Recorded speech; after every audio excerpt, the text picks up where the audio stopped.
Sounds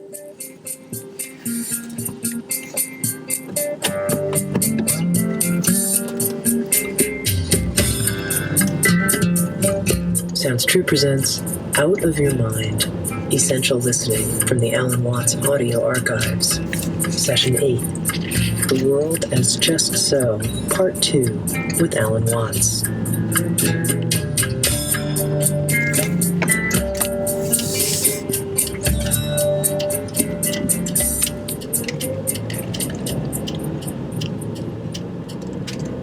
The function of a Zen teacher is to put his students in all kinds of situations where in the normal course of social relations they would get stuck. By asking nonsensical questions, by making absurd remarks, by all ways of unhinging things, and above all, keeping them stirred up with impossible demands. To hear the sound of one hand, to, without moving, stop a ship sailing out on the water, or to stop the sound of a train whistle in the distance. Magic. To touch the ceiling without getting up from one's chair. To take the 4 divisions of Tokyo out of your sleeve. To take Mount Fuji out of a pillbox. All these impossible questions are asked. And in the ordinary way of interpreting these questions, we think, well, now, gee, how could we do that? See, that's a very difficult question that's been asked. And you have to think, what would I do to do that? Because we are caught up in a certain way of discourse, which the language game that we play and the social games, the production games, and the survival games that we play are good games. But we take them so seriously that we think that that is the only important thing. And this is to unstick us from that notion and realize that it would be just as good a game to drop dead now as to go on living. Is a lightning flash bad because it lives for a second as compared with the sun that goes on for billions of years?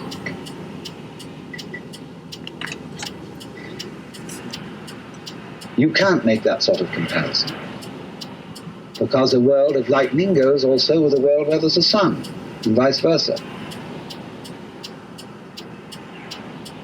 So long-lived creatures and short-lived creatures go together. That's the meaning of that saying.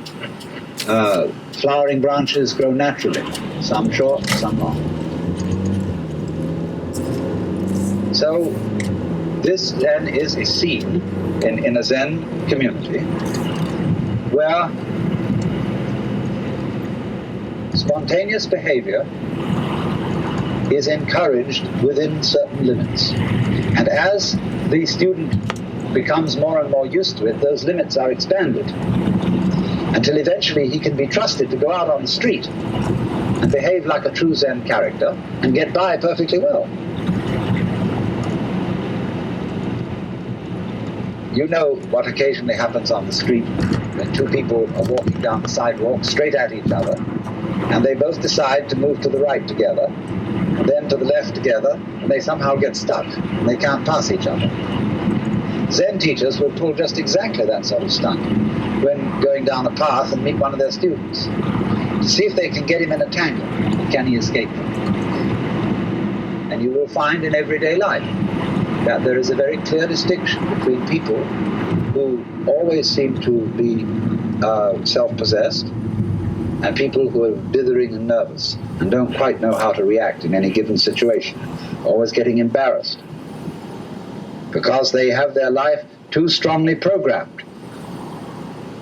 You said, this is a common marriage argument. You said you would do such and such a thing at such and such a time. And now you've changed your plans. Not that the change of plans really caused any inconvenience, but just the feeling that when you say you will do something at a certain time, you ought to do it at that time, come hell or high water. So that's being very unadaptable. That's being a stone kind of sticky thing. If it after all doesn't matter when we do it, and somebody is offended because the time has been changed, that's simply because they are attached to punctuality as a fetish. And this is one of the great problems. This causes many automobile accidents. Men rushing home to be on time for dinner when they stayed late, either working or they had to stop for a drink at some bar, or when the girl feels that she has to, or if she has a fussy husband, she feels she has to have the dinner ready at exactly a certain moment, she ruins the dinner. You'd rather have a faithful wife than a bad cook. I hope I'm not treading on your toes.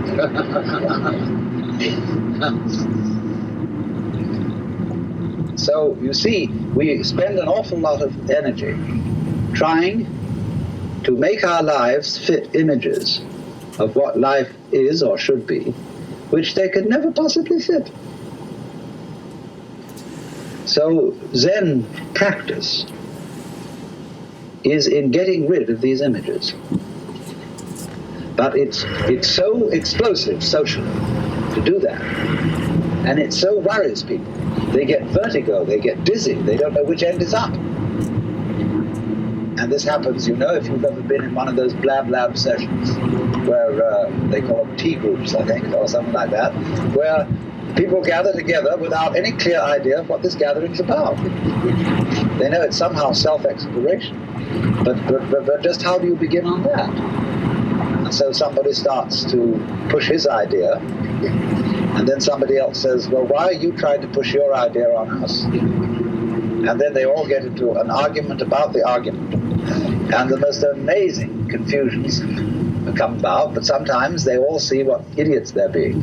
And then they learn to live together in a really open and spontaneous way.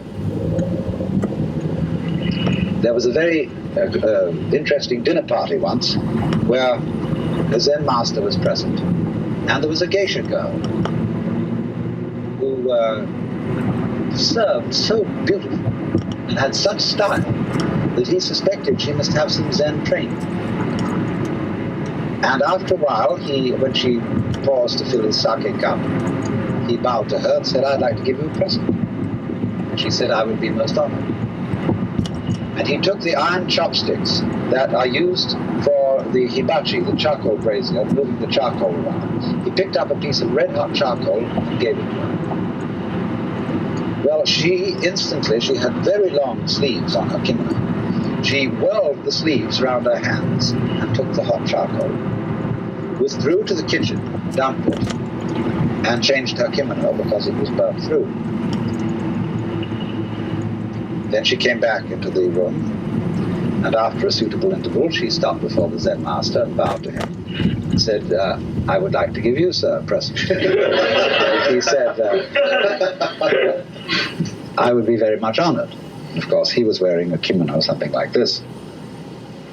And so she picked up a piece of coal and offered it to him.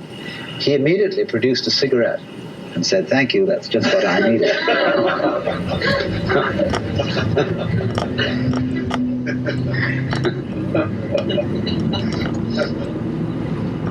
Now, you know, in the same way that we have this in our culture, certain people who are comedians, who know how to make jokes and gags in a completely unprepared situation, face them with anything, and they somehow come through. So that is exactly the same thing in a special domain as Zen. Only the master of Zen does this in every life situation. But the important thing is to be able to do this